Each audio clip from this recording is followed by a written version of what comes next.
ሚስትህን ደብድባት እንዳትለቅ። እንዴት? ምን እንዴት አለ? ሚስትህ ትንሽ ስታጠፋ ወይ ደግሞ ስታስቸግር ቀበቶን አልቀ ገረፋት። ሴት ከጠገበች በኋላ ትመለስ። እሺ ዚቲ እንዳልከኝ አደርጋለሁ።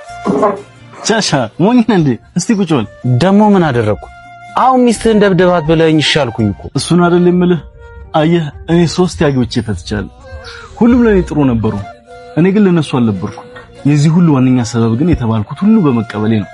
ገና ሳገባ ሚስትን ቆንጥጥ ብሎ አባቴ መከረኝ። በነጋታው ሚስቴን ቆንጥጫ ተጣለው። በሁለተኛው ሚስቴ ጓደኛዬ ለሚስት ፊት አትስጣለኝ። በገባው በወጣው ገላምጬ ከቤት አባረርኳት። በሶስተኛው ወንድሜ ሚስቱን ሲንቅ ሲደበደብ አይቼ ገባውና ጠንቡርኩሷን አወጣዋት። ያኔ ሶስተኛውም ተለየች። እውነት ነው። በትዳር ውስጥ የተመከርነውንና ሰው ያደረገውን ሁሉ አይደረግም። ለሚስት ፊት ብቻ አይደለም ልብም ህይወትን ቢሰጣት ሲያንሳት ነው። ሴት ልጅ ላይ እጅ የሚያነሳ ወንድ ቀሚሷን ቀምቶ እንደለበሰው ይቆጠራል። አመሰግናለሁ ወንድም። በልደና ግባ። ነገ ሰርግ ነው። መልካም ጊዜ።